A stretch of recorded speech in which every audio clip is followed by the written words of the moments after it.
Good evening everyone, very warm welcome again. आप सभी का स्वागत है आपके अपने परिवार कौटिल्य पॉलिटेक्निक क्लासेस पर। तो सभी विद्यार्थी मैं उम्मीद करता हूं कि अच्छे होंगे। और आपको लेक्चर कैसे लग रहे हैं? सेकंड ईयर वालों को काफ़ी प्यार मिल रहा है, काफ़ी कमेंट्स बॉक्स में देख रहा हूं। लेकिन फाइनल ईयर बच्चों में थोड़ी सी एनर्जी कम होती जा रही है। आप मुझे कमेंट बॉक्स में बताइए कि आपको कोई नया सब्जेक्ट पढ़ना है। देखो, जितना इफेक्टिव वे में हम काम कर रहे हैं उतने ही इफेक्टिव वे में हम सारे सब्जेक्ट पढ़ाएंगे जितने इफेक्टिव वे में आपको ये सब्जेक्ट मिल रहा है। मतलब आपको आपकी किताबों और सॉल्व पेपर से इतर लैंग्वेज और इतर कंसेप्ट मतलब मैच ही नहीं होगा आपकी किसी भी बुक या फिर किसी भी उससे। ठीक है, सॉल्व पेपर से आपको एकदम सरल से सरल भाषा में, जितना हो सकता है उतनी सरल भाषा में मैं समझाने की कोशिश करता हूँ, उतनी सरल भाषा में मैं लिखने की कोशिश करता हूँ। क्योंकि आपको एग्जाम में रट के नहीं जाना है। आपको कंसेप्ट अगर आपको तैयार होगा तो आप उसको लिख दोगे। ठीक है। और बाकी रही बात आपके जैसे ही एग्जाम नज़दीक आते हैं तो हम लोग क्या करेंगे, हम लोग सॉल्व पेपर को सॉल्व करना स्टार्ट कर देंगे। वो अलग से एक आपकी सीरीज चलेगी। आप सेशन को शेयर करते रहें अपने दोस्तों में। अपने जिस जिस कॉलेज से आप बिलोंग करते हैं उस कॉलेज के मैक्सिमम स्टूडेंट से कोशिश करो उन तक पहुंचने की और इन चीज़ों को पहुंचाने की। ठीक है। आपसे इस बात का वादा है कि पेपर्स में आपकी क्लास जो होगी, लगातार मैराथन क्लासें चलेंगी। उस सब्जेक्ट की जो सब्जेक्ट का आपका पेपर होगा, टेंशन लेनी नहीं है आपको। ठीक है। पूरी रात भर आपको वन नाइट फाइट वाला काम करेंगे हम लोग, कोई दिक्कत है नहीं उसमें। चलिए, फिलहाल में हम लोगों ने बेटा अभी इंस्ट्रूमेंट में डिफरेंट टाइप के टॉर्क पढ़ रहे थे। एक हमने पढ़ा था डिफ्लेक्टिंग टॉर्क, एक पढ़ा था हमने कंट्रोलिंग टॉर्क, हमारे पास में डैम्पिंग टॉर्क रह गया था। मैंने आपको डिफ्लेक्टिंग टॉर्क बताया था क्यों देते हैं। आपका पॉइंटर जीरो से स्टार्ट होता है तभी आप क्या करते हैं deflecting torque. Without deflecting torque आप ऐसा नहीं कर सकते। अब डिफ्लेक्टिंग टॉर्क तो आपने दे दिया था लेकिन पॉइंटर आपका final value full scale value तक पहुंच जा रहा था। आपको क्या करना है, मेजर्ड वैल्यू चाहिए। तो मेजर्ड वैल्यू के लिए आपने क्या किया, आपने वहां से एक कंट्रोलिंग टॉर्क अपोजिट में प्रोवाइड किया। ठीक है, स्प्रिंग के थ्रू या फिर ग्रेविटी के थ्रू। अब यहां पर बात आती है कि सर कंट्रोलिंग टॉर्क प्रोड्यूस करने के केवल हमारे पास में दो तरीके हैं। एक तो है बेटा स्प्रिंग कंट्रोल मेथड और एक है gravity control method. Spring control method हम मैक्सिमम टाइम मूविंग इंस्ट्रूमेंट्स में यूज करते हैं और डीसी पर काम करते हैं। स्प्रिंग कंट्रोल मेथड जिन जिन भी इंस्ट्रूमेंट में यूज होता है उनका स्केल लीनियर होता है, रेखीय होता है। ठीक है। तो यहाँ पर हम वन बाई वन मैंने डायग्राम, बाकी चीज़ें हमने आपको यहाँ पर देखने को मिलेंगी। जैसे ये है डायग्राम। डायग्राम में आपके पास में एक स्प्रिंग दिख रही होगी बी और एक स्प्रिंग ए, यानी कि स्प्रिंग आपको कुछ ऐसे नजर आ रही होगी। आपके पास में स्प्रिंग कुछ ऐसे लगी हुई होगी। तो आपके पास में यह है स्प्रिंग कंट्रोल मेथड। क्या है? Spring control method. ये दिख रहा है आपको स्प्रिंग कंट्रोल मेथड। ठीक है, ये कंट्रोलर है, ये स्प्रिंग है आपके पास में, ये पॉइंटर है, स्केल है, ये पॉइविट है जिसके ऊपर वो रखा हुआ है, मूविंग इंस्ट्रूमेंट है। आप समझ लीजिए जैसे पीएमएमसी जब हम पढ़ेंगे तो पीएमएमसी में हम लोग क्या करते हैं, स्प्रिंग कंट्रोल मेथड का यूज करते हैं। स्प्रिंग कंट्रोल के दो काम होते हैं। एक तो आपको कंट्रोलिंग टॉर्क देना, दूसरा काम होता है कि आपके पास में करंट को बहाना, यानी कि करंट को कैरी कराना। अगर बीच में आपकी कहीं करंट स्प्रिंग टूटती है तो आपके पास में डिफ्लेक्शन का मान जीरो हो जाता है। ये आपको पीएमएमसी में देखने को मिलेगा। ये पॉइंटर है आपका, काफ़ी लाइट वेट होता है, एल्यूमिनियम का बना होता है। आपके पास में यहाँ पर बेटा बेरिंग लगी होती है जो घूमती है, जिसको बोलते हैं ज्वेल बेरिंग। ठीक है, ये पॉइंट मतलब होता है जिस पर वो रखा हुआ है। ठीक, ये स्प्रिंग लगी है, स्प्रिंग के दो कॉर्नर होते हैं। तो हम लोग यहाँ पर पढ़ना स्टार्ट करते हैं। सबसे पहले हमारा पहला मोटिव होगा कि स्प्रिंग कंट्रोल क्या होता है।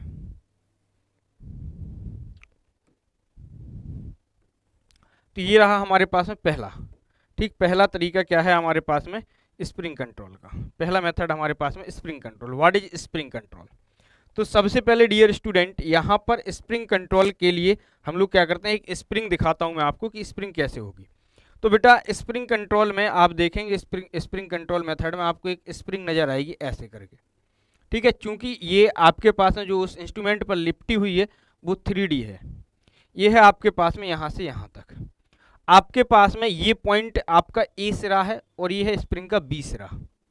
ठीक, स्प्रिंग का ए सिरा है और ये है स्प्रिंग का बी सिरा, दूसरे होंगे स्प्रिंग है। तो यहाँ पर स्प्रिंग कंट्रोल मेथड आपके मूविंग आयरन इंस्ट्रूमेंट में दिया जाता है जो आपके पीएमएमसी है। ये सबसे सामान्य तरीका होता है। तो इसको हम लोग लिखेंगे, इसको हम यह इलेक्ट्रिकल इंस्ट्रूमेंट में टॉर्क को कंट्रोल करने की सबसे सामान्य विधि होती है। यह है इलेक्ट्रिकल इंस्ट्रूमेंट में इलेक्ट्रिकल इंस्ट्रूमेंट में टॉर्क को कंट्रोल करने की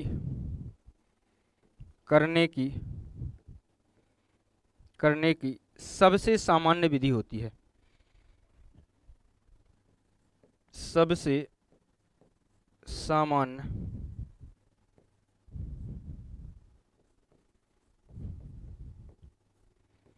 विधि होती है।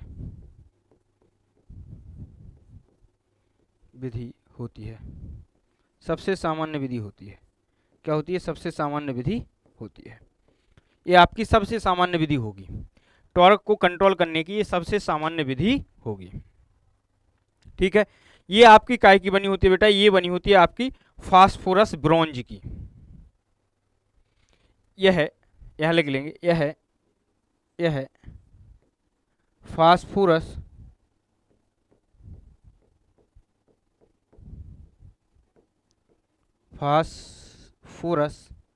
ब्रॉन्ज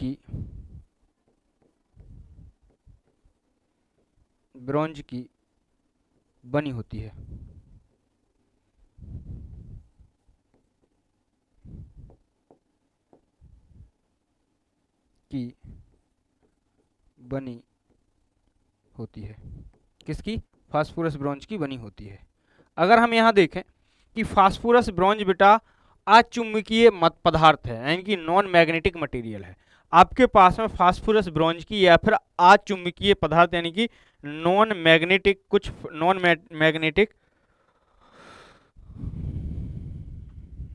मैग्नेटिक मटेरियल की बनी होती है।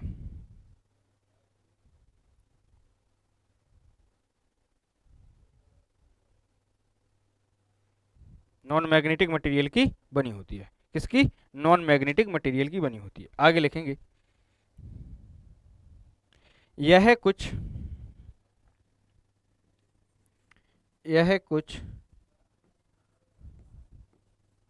नॉन मैग्नेटिक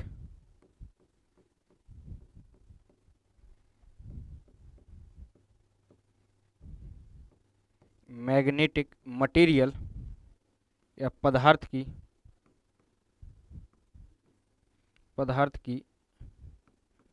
बनी होती है।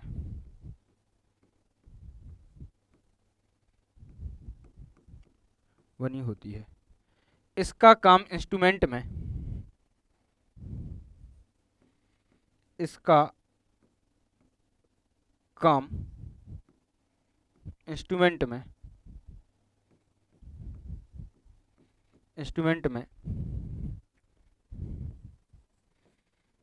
कंट्रोलिंग टॉर्क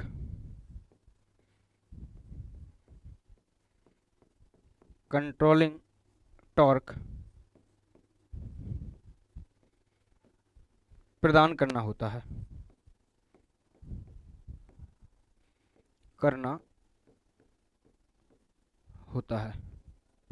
होता है। साथ ही साथ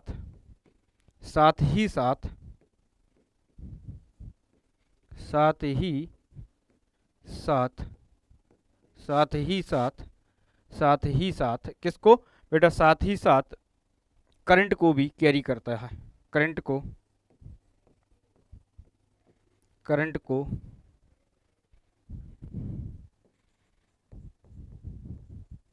भी कैरी करती है। क्या करती है? करंट को भी कैरी करती है, यानी करंट को भी ले जाती है, यानी कि करंट को फ्लो कराने का भी काम करती है।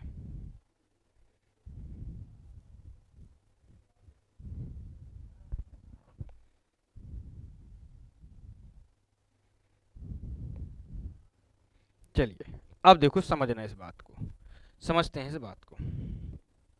देखो यहाँ पर आपके पास में जैसे पॉइंटर है, यह है स्केल आपके पास में, यह है पॉइंटर और यह है आपके पास में स्केल।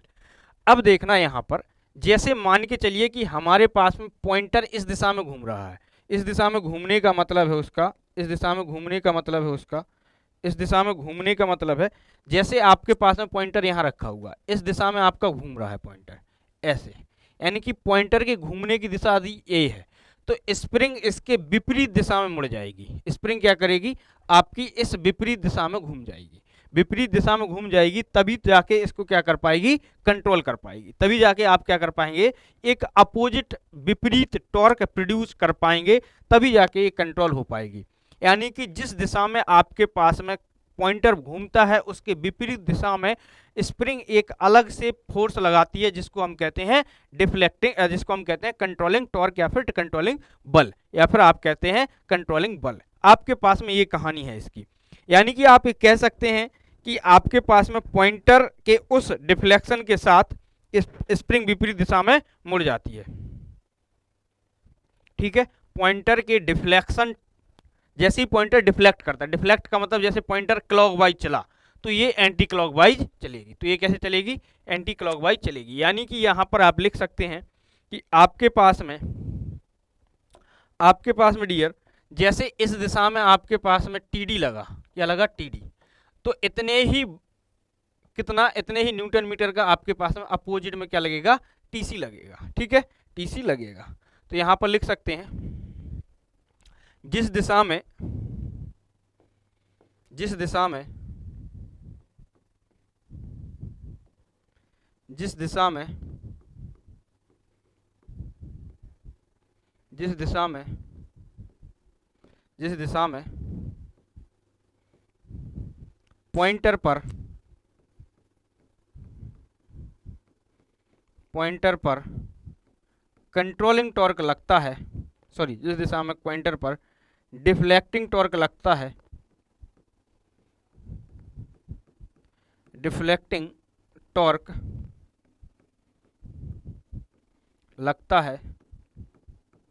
लगता है उसी दिशा में, उसके विपरीत दिशा में, उसके विपरीत दिशा में विपरीत दिशा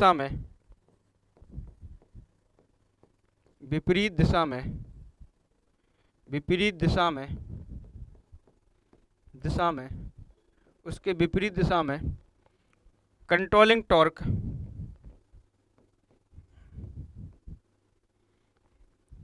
उसकी विपरीत दिशा में स्प्रिंग मुड़ जाती है, उसकी विपरीत दिशा में स्प्रिंग मुड़ जाती है, क्या कर जाती है, मुड़ जाती है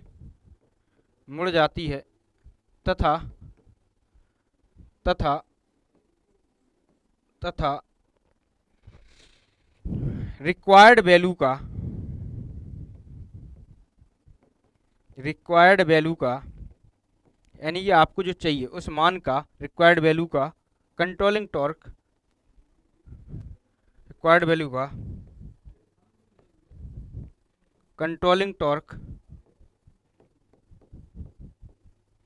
मिलता है।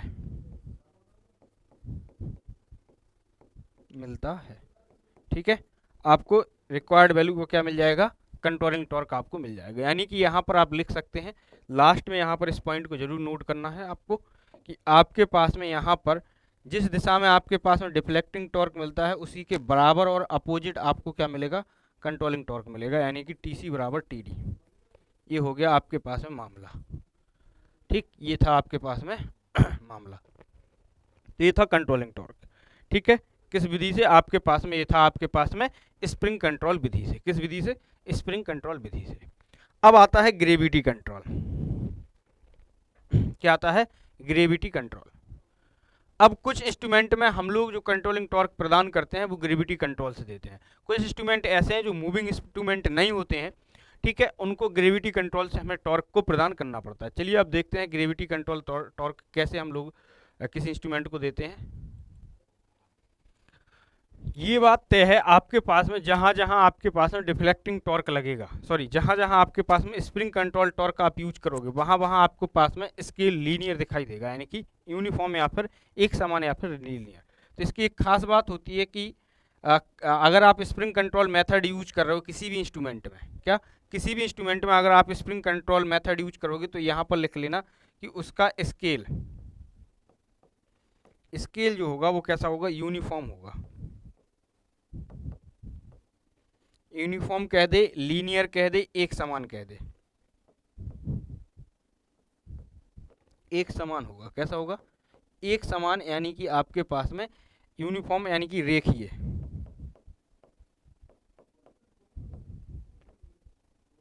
कैसा? रेखीय या फिर लीनियर भी कह सकते हैं आप इसको, कई सारी भाषाओं में आप कह सकते हैं इसको। तो आपके पास में ये एकदम तय है, जहाँ जहाँ आप इसको यूज करोगे ये आपको देखने को मिलेगा। स्केल उसका कैसा होगा? एक समान यूनिफॉर्म होगा। ठीक, अगर मैं अगली बात करता हूँ, नेक्स्ट आपके पास में यहाँ पर आता है अब अगला, ये दिख रहा होगा आपको, ग्रेविटी कंट्रोल। ग्रेविटी कंट्रोल में आपके पास में यहाँ पर ये बेट लटका हुआ है। क्या है? बेट। ये है बैलेंस बेट, आपको अगर दिख रहा हो तो ये है आपके पास में कंट्रोल बेट। ठीक है, ये बैलेंस बेट। अब आपके पास में यहाँ पर जब तक आपके पॉइंटर में किसी भी प्रकार का कोई डिफ्लेक्शन नहीं है, जब तक आपके पॉइंटर में डिफ्लेक्शन नहीं है, तब तक ये बेट जो है आपका क्या होगा? परपेंडिकुलर होगा इस पॉइंटर के, परपेंडिकुलर यानी कि 90 डिग्री के। जैसे ही आपका पॉइंटर यहाँ को घूमना स्टार्ट करेगा, यहाँ जैसे ही डिफ्लेक्ट करना स्टार्ट करेगा, ये पॉइंटर इसके अपोजिट, आपका बेट जो है अपोजिट शिफ्ट होना स्टार्ट हो जाएगा। तो क्या करेगा? आपके पास में अपोजिट जैसे ये शिफ्ट होगा तो आपके पास में ये इधर की तरफ घूमेगा, तो ये इसका अपोजिट शिफ्ट होना स्टार्ट हो जाएगा। क्या होगा? अपोजिट शिफ्ट होना स्टार्ट हो जाएगा। यदि आपके पास में ये क्लॉकवाइज होगा तो ये बेट कैसा आपको? एंटी क्लॉकवाइज नजर आएगा। कैसे? एंटी क्लॉकवाइज नजर आएगा। ठीक, कैसे? एंटी क्लॉकवाइज नजर आएगा। तो आपके पास में जैसे जैसे यहाँ को शिफ्ट होगा, बेट आपका उल्टा शिफ्ट होता चला जाएगा ताकि ये इसको बैलेंस कर सके। तो यहाँ पर ये आपको दिख रहा है, ये है ग्रेविटी कंट्रोल मेथड। क्या है? Gravity control method. और ग्रेविटी कंट्रोल मेथड आप जिन जिन इंस्ट्रूमेंट में देते हो, उन सब इंस्ट्रूमेंट में मैक्सिमम टाइम आपका स्केल नॉन लीनियर होता है। कैसा? अरेखीय या फिर आपका असमान।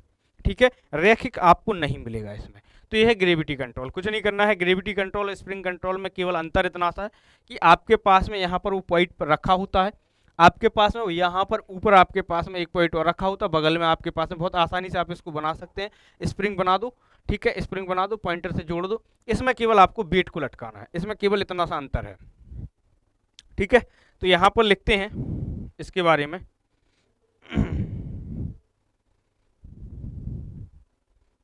देखो, इसमें एक छोटा भार मूविंग सिस्टम से जुड़ा होता है। इसमें एक छोटा भार मूविंग सिस्टम से जुड़ा होता है। इसमें एक छोटा भाग भाग भाग मूविंग सिस्टम से, किससे? मूविंग सिस्टम से। छोटा भाग मूविंग सिस्टम से, मूविंग सिस्टम से जुड़ा होता है। इंग्लिश में लिख देते हैं मूविंग ना।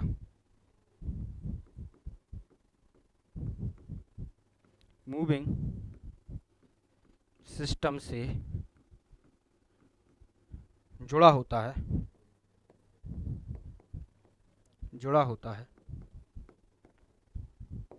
मूविंग सिस्टम से जुड़ा होता है, मूविंग सिस्टम से जुड़ा होता है।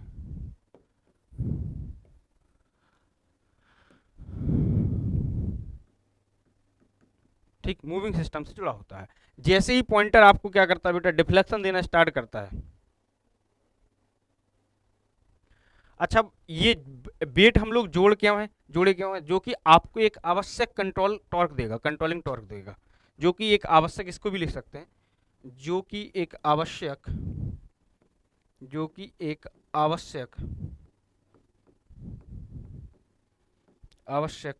कंट्रोलिंग टॉर्क देता है।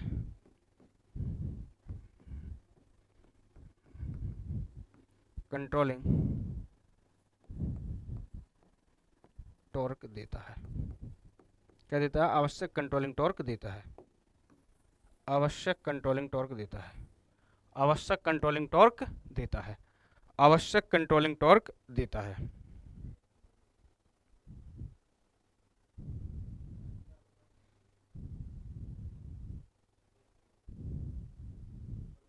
चलिए, जब आपके पास में पॉइंटर के डिफ्लेक्शन, यानी कि पॉइंटर जब यहाँ जीरो पर होता है, जब ये जीरो पर होता है तो ये किसके बेटा? आपके पास में स्केल के 90 डिग्री पर लटका होता है भार। मैंने आपको स्टार्टिंग में ही बताया कि जब आपके पास में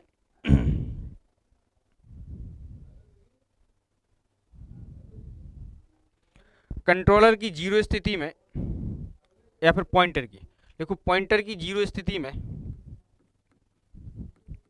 पॉइंटर की जीरो स्थिति में, जीरो पोजीशन में, पोजीशन में भार, भार लंबवत होता है, लंबवत होता है। कैसा होता है? लंबवत होता है। भार कैसा होगा आपका? लंबवत होगा। भार कैसा होगा आपका? लंबवत होता है। भार कैसा होगा आपका? लंबवत होगा। अब आगे की बात समझना, भार आपका कैसा होगा? लंबवत होगा। यानी कि यहां पर आपकी इस स्थिति में, इस स्थिति में, इस स्थिति में कोई भी कंट्रोलिंग टॉर्क, कोई भी कंट्रोलिंग टॉर्क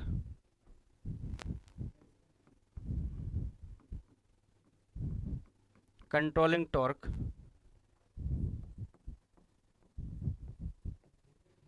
नहीं मिलता है, कोई भी कंट्रोलिंग टॉर्क नहीं मिलता है। किसी भी प्रकार का कोई भी कंट्रोलिंग टॉर्क आपका नहीं मिलेगा। अगली बात समझना, किसी भी प्रकार का कोई कंट्रोलिंग टॉर्क आपको नहीं मिलेगा, कोई भी आपको कंट्रोलिंग टॉर्क नहीं मिलेगा। ठीक है,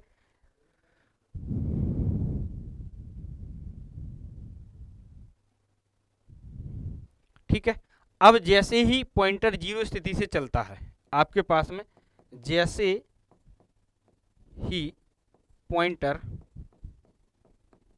पॉइंटर जीरो स्थिति से चलता है,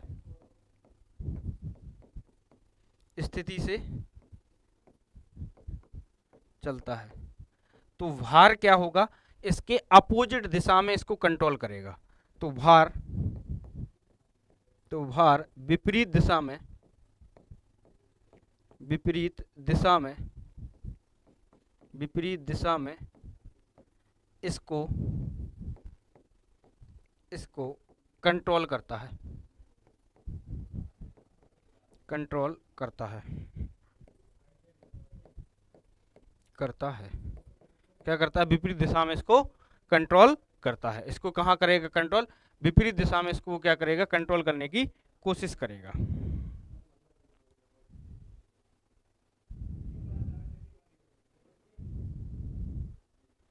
ठीक है, अब आगे बढ़िएगा, आगे बढ़ते हैं इसमें। अब आप यहाँ देखिएगा, इसमें इस केस में आपके पास में टीसी जो होता है वो डायरेक्टली प्रोपोर्शनल होता है साइन थीटा के, ठीक है, और उसमें होता है कॉस थीटा के। अब यहाँ पर समझना, इसमें आपके पास में जो स्केल की स्थिति होती है, जो स्केल की स्थिति होती है वो मैक्सिमम टाइम कैसी होती है? नॉन लीनियर होती है। क्या? नॉन लीनियर फॉर्म, यानी कि असमान होती है, असमान होती है, एक समान नहीं होगी, असमान होगी आपके पास में। ठीक है, तो ये था आपके पास में डिफ्लेक्टिंग टाइप हो गया, और आप सॉरी, जब आपके पास में स्प्रिंग कंट्रोल हो गया, और ये हो गया आपके पास में। अब अगली हेडिंग आती है यहाँ पर आपके पास में डैम्पिंग टॉर्क। क्या? Damping torque. अब डैम्पिंग टॉर्क हम क्यों देते हैं अपने इंस्ट्रूमेंट को? नेक्स्ट हेडिंग आ जाती है आपकी बेटा डैम्पिंग टॉर्क की। अगली हेडिंग आ जाती है बेटा आपकी डैम्पिंग टॉर्क की। अगर आपके पास में क्या है, अगली हेडिंग आ जाती है आपके पास में डैम्पिंग टॉर्क की। तो यहाँ पर हम लोग पढ़ते हैं डैम्पिंग टॉर्क क्या होता है। आपके जितने भी डिफ्लेक्टिंग टाइप इंस्ट्रूमेंट है उनमें ये तीनों टॉर्क के बिना आपके पास में काम नहीं चलेगा। ठीक है, तो यहाँ पर लिखते हैं डैम्पिंग टॉर्क। ठीक है, क्या लिखते हैं? Damping torque.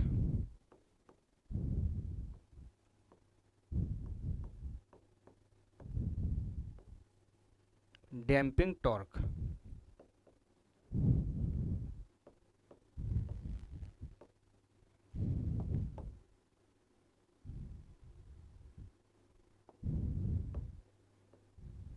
Damping torque. अब आपके पास में यहाँ पर डैम्पिंग टॉर्क की अगर बात करें, किसकी? डैम्पिंग टॉर्क की।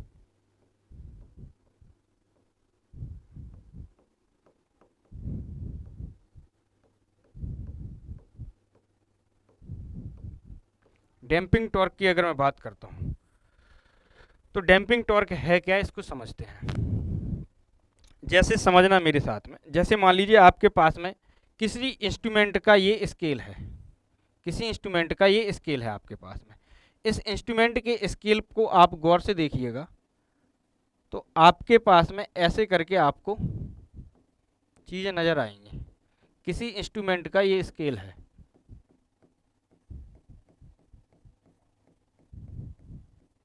किसी इंस्ट्रूमेंट का ये स्केल है। अब आप देखेंगे कि आपके पास में स्केल यहाँ से उठ के आपके अभी आपके पास में टीसी और टीडी आप जैसी लगाएंगे, आपके पास में स्केल है, आपने यहाँ पर अप्लाई किया टीसी।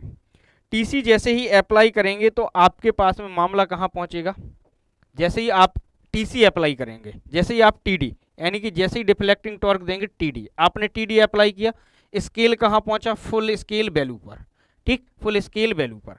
अब आपके पास में आपने अब कंट्रोलिंग टॉर्क प्रोवाइड किया, चाहे स्प्रिंग कंट्रोल से या फिर ग्रेविटी कंट्रोल से। आप जैसे ही प्रोवाइड करेंगे तो आपके पास में क्या होगा, आपके पास में सिस्टम क्या होगा कि आपके पास में अब पॉइंटर अपनी फाइनल वैल्यू पर आपको यहाँ नजर आएगा, यहाँ कहीं वो फाइनल वैल्यू पर, मेजर्ड वैल्यू पर वो आपको नजर आएगा। आपने एक अपोजिट टॉर्क लगाया टीसी, ठीक है, सेम वैल्यू का, आपके पास में सारा मामला सेट हो गया। अब यहाँ पर दिक्कत क्या आ रही थी, दिक्कत ये आ रही थी कि आपके पास में ये जो पॉइंटर आपको नजर आ रहा है, ये जो पॉइंटर आपको नजर आ रहा है, ये पॉइंटर हल्का सा ऑसिलेट कर रहा था। क्या कर रहा था, ऑसिलेट। आपको कंपन नजर आएगा इस पॉइंटर में, कैसा कंपन नजर आएगा इस पॉइंटर के अंदर, कंपन। कंपन का मतलब ये होता है कि ये क्या हो रहा है, कांप रहा है, जैसे सर्दी लगती है आदमी को, वैसे ये भी, इसको भी सर्दी जैसा लग रहा था, अनुभव कर रहा था, और ये ऐसे ऐसे हिल रहा था, जिसको बोलते हैं ऑसिलेशन। क्या बोलते हैं, ऑसिलेशन। इस पॉइंटर के अंदर ऑसिलेशन आ रहा था। इस पॉइंटर के ऑसिलेशन को कम करने के लिए हमने एक एडिशनल टॉर्क दिया, जिसको बोलते हैं डैम्पिंग टॉर्क। डैम्पिंग टॉर्क हम तीन तरीके से देते हैं, एक तो एडी करंट डैम्पिंग होती है, एक आपके पास में एयर फ्रिक्शन डैम्पिंग होती है, तीसरी होती है फ्लूइड फ्रिक्शन डैम्पिंग।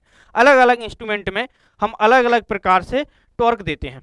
जैसे अगर मैं आपसे यहाँ कहूँ डियर कि आपके पास में सबसे पहले तो डैम्पिंग टॉर्क होता क्या है, हमारे पॉइंटर में जब फाइनल वैल्यू आ रही थी तो उस समय हमारा पॉइंटर क्या कर रहा था, ऑसिलेट कर रहा था, यानी कि कंपन कर रहा था, ऐसे ऐसे हिल रहा था।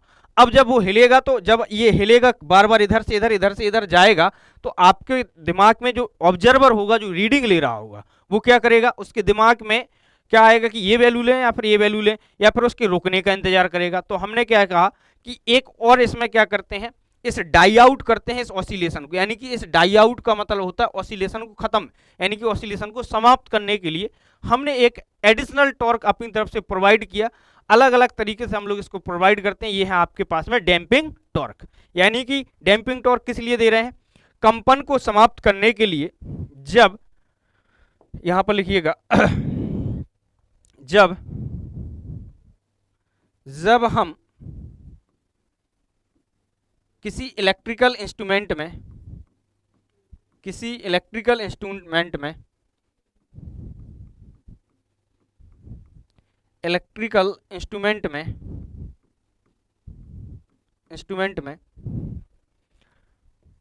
कंट्रोलिंग टॉर्क तथा डैम्पिंग टॉर्क देते हैं,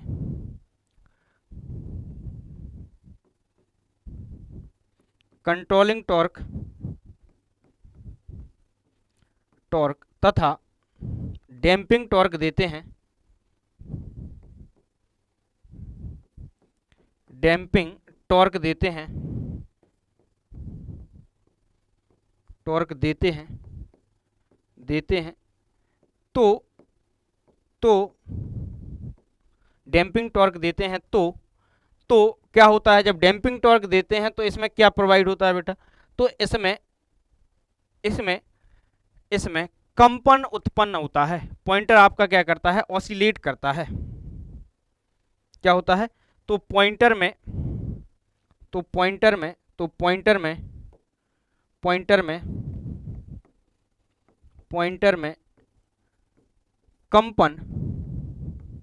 कंपन का मतलब होता है ऑसिलेशन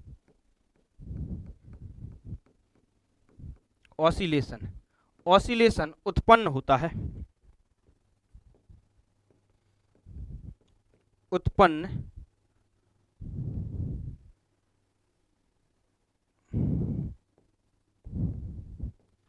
उत्पन्न होता है या फिर होते हैं, ऑसिलेशन उत्पन्न होते हैं। इस ऑसिलेशन को कम करने के लिए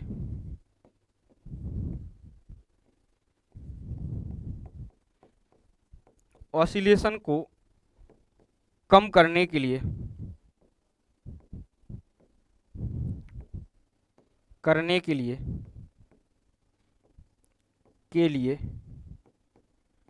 के लिए हम एक टॉर्क प्रदान करते हैं। हम इंस्ट्रूमेंट को एक टॉर्क प्रदान करते हैं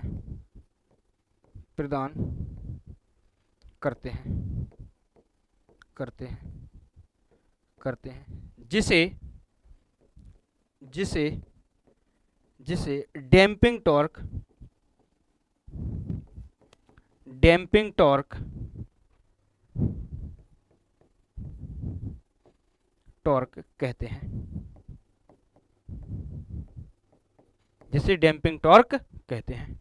जिसे हम क्या कहते हैं? डैम्पिंग टॉर्क कहते हैं। अगली बात समझना। अब डैम्पिंग टॉर्क कितने प्रकार के होते हैं ये भी समझ लेते हैं। Damping torque, type of damping torque, ठीक है, टाइप ऑफ डैम्पिंग टॉर्क, यानी कि आपके पास में type of damping torque,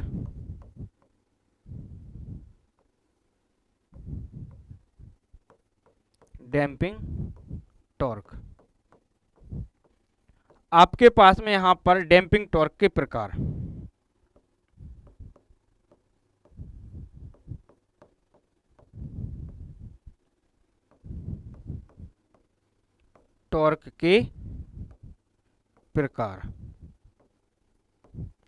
type of damping torque के प्रकार, अब डैम्पिंग टॉर्क के प्रकार कौन कौन से हैं? आपके पास में 3 प्रकार की डैम्पिंग टॉर्क होते हैं। एक तो होता है आपके पास में कौन सा? एक होता है आपके पास में एयर फ्रिक्शन, एक होता है आपके पास में फ्लूइड फ्रिक्शन, एक होता है आपके पास में एयर फ्रिक्शन, एक होता है आपके पास में फ्लूइड फ्रिक्शन, एक होता है आपके पास में कौन सा? Air friction. Eddy current damping,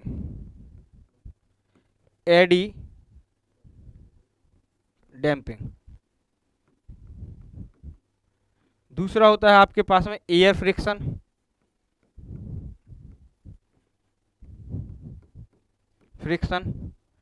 ठीक, डैम्पिंग। और तीसरा क्या होता है आपके पास में? Fluid friction.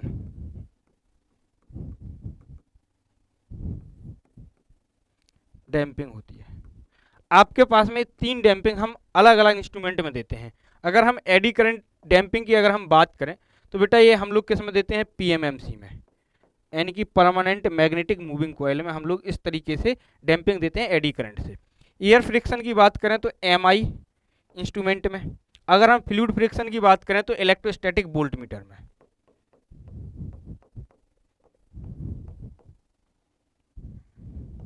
स्टैटिक वोल्टमीटर में,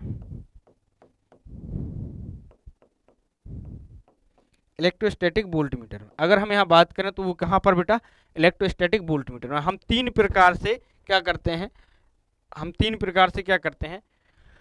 एडी करंट डैम्पिंग देते हैं। अब आपके पास में ये चैप्टर हो गया खत्म। अब हमको जो पढ़ना है वो पढ़ना है नेक्स्ट, आपके पास में अगला चैप्टर होगा, तो अगला चैप्टर आप साथ में बने रहे। सेशन कैसा लगा ये मुझे बताएं, और सेशन अगर आपको पसंद आया हो तो कमेंट बॉक्स में ज़रूर बताइए कि आपको सेशन कैसा लगा। और जब बड़े जल्दी ही आपका कोई अन्य सब्जेक्ट हम लोग क्या करने वाले हैं बड़े ही जल्दी हम लोग आपका अन्य सब्जेक्ट स्टार्ट करने वाले हैं, तो टेंशन मत लीजिए। किसी एक पर्टिकुलर सब्जेक्ट का आप कमेंट बॉक्स में बताइए, राजस्थान वाले और यूपी वाले। शुक्रिया।